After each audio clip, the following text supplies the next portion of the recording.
is RV Tips for People with Physical Limitations, Episode 3, Decorating the Trees. Okay, YouTube, here we are at the Winnebago with my doggy, as you can see there. And we are all measured up, and the stand is on the bottom, and it is time to put this gorgeous little tree. And notice that I'm moving this tree with one hand. It probably couldn't weigh more than 5 or 6 pounds. Somewhere in there. And let me get back so you can see. Sorta. There is my Christmas tree on my doghouse. Right, it fits perfectly. And that's one of the trees that I'm putting up in the camper. The other one's smaller. But here we go. It's really easy to get in. Easy to manage. I'm going to put some water in this, and we'll get back to decorating later.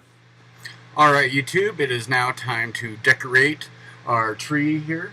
I chose to decorate the little tree for demonstration purposes.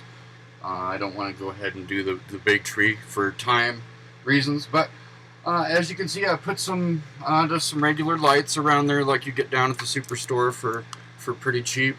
Like the $3 a strand lights, just one strand. And I go ahead and put this around and kind of slide it through so the plug is off up out of the little tray so it doesn't go in the water. And I know what you're thinking. Well, Jason, I think that's a nice tree, but I like to boondock in my camper, and I don't have the kind of power to just be wasting on some Christmas lights. And I don't want to run my generator for it and all that. And I understand that completely, and I know where you're coming from, so I actually went and got one of these for when I go boondocking next week and any other time I want to. And this is a LED strand of Christmas lights. As you can see here, there's a little battery pack that comes with them, and I guess there's maybe 15 of them. I bought the small version, and I'm only going to do what I would consider the front of the tree, just because there's not very many of them. But I can just kind of weave them through, and now when people are out boondocking, including me, and they're away from shore power, a person can enjoy their Christmas tree lights just as much. Anyway, right now I just wanted to do a quick shout out. There's a couple of people that I got some ideas from on decorating my indoor tree here. By the way, this tree is going to go back on my headboard, and the bigger tree is actually up there on my doghouse, and we'll kind of do a tour after all the ornaments are on and everything. But I got a few ideas for stuff. So one of them was from the YouTube channel Justin Parker. He has a really cool 72 Brave, and he has a nice little Christmas tree on his dash. He's got a cool channel. You could check it out. The Nomadic Fanatic. He's got a cool wreath on the front of his Class C with cool little blinking lights. And that's the Nomadic Fanatic. Camp Colombo has a cool little Christmas tree decoration video. They're actually a family that lives in a big old fifth wheel, so they have the tree and the presents and the whole 9 yards, so that's a cool video to check out. Now, last, I'm not going to sit here and make you watch me decorate this whole tree, even though it is tiny. It's only going to take me a couple minutes, but I just wanted to note one last thing before I go ahead and finish this up, and we'll rejoin this later. You see the hook on here. When I hook this over the branch, since we are in an RV, we got to think about moving this tree, or when this tree is moving around. So when you just take your hook and you take it over the branch and you just give it a squeeze, and that way the ornament can't come off. And whenever the tree is mobile, it stays on there.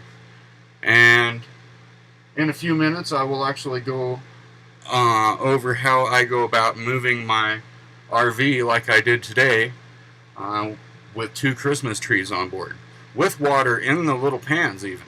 And we'll do that right here just in a couple of seconds.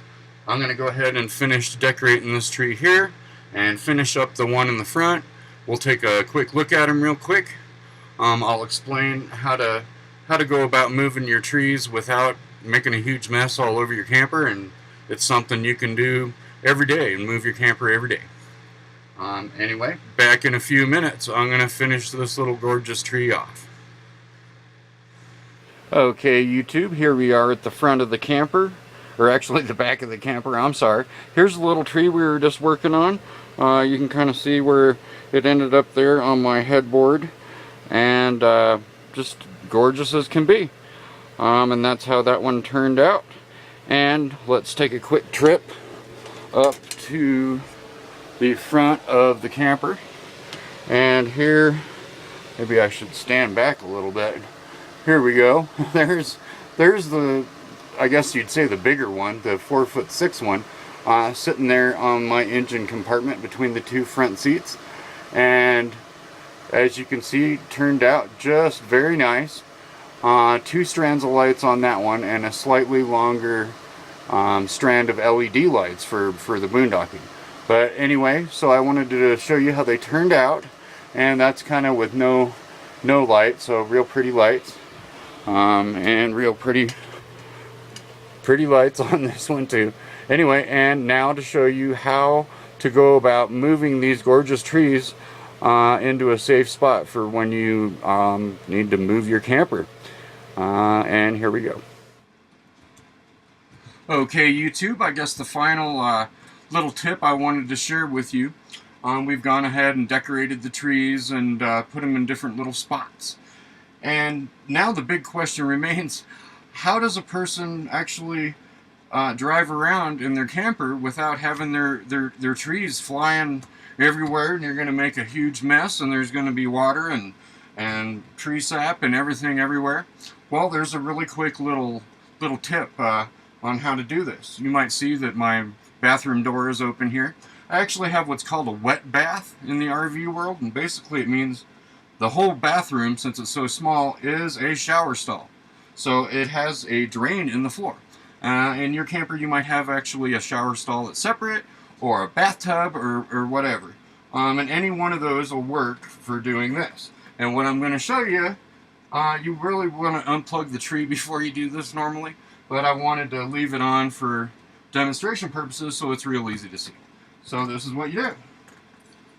Simply grab the tree. Again, it's very, very small. And simply take it into your little bathroom and set it down. If you have a wet bath like mine, you just simply set it on the floor. If you have a bathtub or whatever, you'd set it in your bathtub. Maybe put it on a little towel or something if you have a metal tree stand so it doesn't scratch anything. And this way, when I'm driving around, the tree can't spill water all over everywhere. It just simply goes down the drain there into the gray tank. And I actually did this yesterday, drove around for 2 hours in the camper, and yeah, it sloshed all over the place. But by the time I got where I was going, there was no mess anywhere. Simply took the tree back out, put it on the doghouse, added a little bit of water since some had sloshed out, and we were good to go. And it really was just as quick taking it out. Now you might be thinking, well, Jason, what about your little tree? If you put your little tree into your bathroom like that, it's just going to fly around and bounce around and break all your ornaments. You're right. So this is what I actually do with the little tree. Turn this around a little bit, and here we are at my kitchen. Here is probably the smallest kitchen sink that Winnebago ever installed in one of their campers. It is very tiny. However, it's not too tiny to do this. Ta-da! And this is so lightweight, a person can do, you know, just one-handed even. And you just take the little tree and you park it in the kitchen sink. And that way the little tree can slosh around a little bit all at once. And again, I did this yesterday, and this tree was right where it sits and sloshed around, lost almost all the water out of the tree stand, but it didn't make any mess. It just went down the drain and everything was fine. Well, YouTube, I guess that's about it for the holiday edition of RV tips for people with physical limitations. I hope most of the stuff I've showed you is maybe going to help you out a little bit. It was all kind of designed to be lightweight and maybe easier to do, or maybe a little easier to get your friends and family, and you know, if they only have to help you with something small, it's better than something big, you know what I mean? And smaller really is the key, both in RVing and if you have some physical limitations. So, I hope this video was helpful, and Merry Christmas and Happy Holidays from my little home to yours. Good night, YouTube.